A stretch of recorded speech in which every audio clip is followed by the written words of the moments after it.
Lagawa na naman ang mga isda, mga katambayan. Ganito po dito pag may mga darating na isda galing sa paglalambat. Ayan, kasunod na mga bibili. O, ayan, bangos daw, bangos. La. Ayan, ito ang... Isang bangus, oo. Ipon, nalimasag. Mga papayag dyan. Hindi, yun yan sa akin. Ay, may bangos dito. Oh. Kuya, pahinga ko isa lang. Agawan ng bangos, agaw ng bangos. Isa lang. Agaw sa isda. Agaw sa isda. Oh, sulit. Ay, haba ng bangos do. Agawan sa bangos din. Lima ko pa oh. Wala, pili na kayo. Maubusan na kayo. Agawan sa isda eh.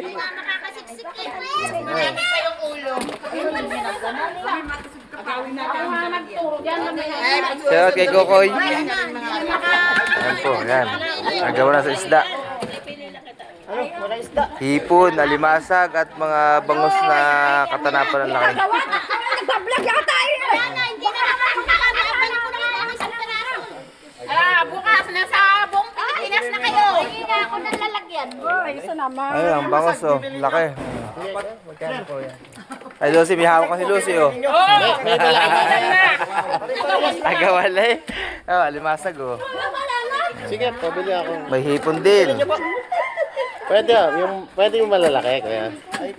Parang isa yata ang size.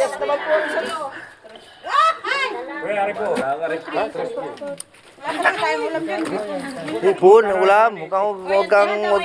Huwag kang mag-uulam ng bangos patinik yun. Hipon, ang ulam. Ay na, hipon oh. Agad ang silya, hipon na lang. Ayan oh. Kayo, bili. Wala ako nanuhita eh. Marisa, hipon. Wala yung ay.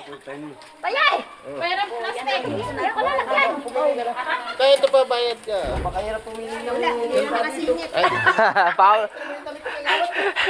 Pulit talo. Ayun na. Pulit ang damit, makapili lang isda. Ayun, kadali pa rin ba gusto? Ay, pang ulam na. Ayun o.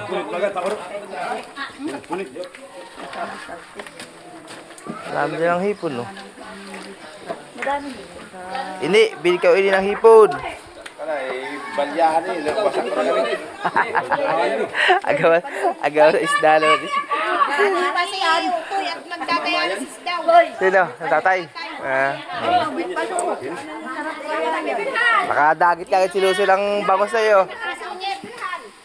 Ganito po dito, agawan lagi sa isda kapag may dumating na galing sa paglalambat. Ayan, ibisan yun. Ayan.